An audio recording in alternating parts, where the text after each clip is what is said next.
Guys ஒரு 2 நாள் முன்னாடி நான் வந்து ஒரு வீடியோ போட்டிருந்தேன். என்னன்னா இந்த மாதிரி ஜிம்முக்கு போங்க, யாரும் வந்து கலாய்க்க மாட்டாங்க அப்படின்னு சொல்லி போட்டிருந்தேன். அதெல்லாம் சுத்த போய்.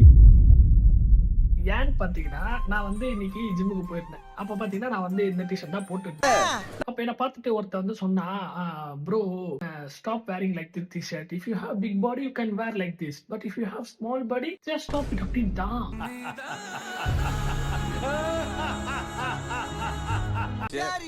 எனக்கா ஒரே ஒரு மாதிரி ஆயிடுச்சு.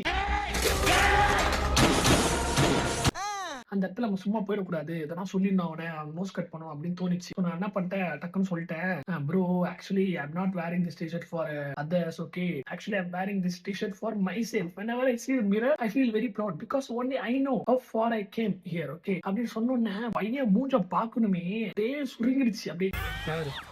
ஓகேவா, நான் என்ன சொல்றேன்னா, மேபி ஜிம்முக்கு போனா மேபி இந்த மாதிரி ஒருத்தர் 2 பேர் சொல்றதுக்கு வாய்ப்பு இருக்கு. நீங்க அதை பத்தி எல்லாம் கவலைப்படாதீங்க. நீங்க பாட்டு ஜஸ்ட் ஜிம்முக்கு போங்க. இந்த மாதிரி வேணா ஏதாவது சொன்னானா தூக்கி அடிச்சுட்டு இதெல்லாம் இக்னோர் பண்ணிட்டு போயிட்டே இருந்துருங்க. அவனெல்லாம் அதை பத்தி வரியே பண்ணாதீங்க. கண்டினியூவா ஜிம்முக்கு போங்க, டிசிப்ளினா இருங்க. அவனை விட நம்ம பெரிய ஆளா வந்து பெரிய ஒரு பிசிக் வச்சுட்டு பயங்கரமா அவன் முன்னாடி வந்து நிக்கணும் அப்படின்னு நினைச்சுக்கிட்டு ஒரு கோலோட போங்க. கண்டிப்பா நீங்களும் வந்து ஒரு நல்ல பிசிக்கோட வரலாம் அப்படின்றத இந்த வீடியோ சொல்லலாம்னு பார்த்தேன். ஒரு எல்லாம் சொல்லிட்டேன். நம்ம நெக்ஸ்ட் வீடியோல பார்ப்போம். பாய்.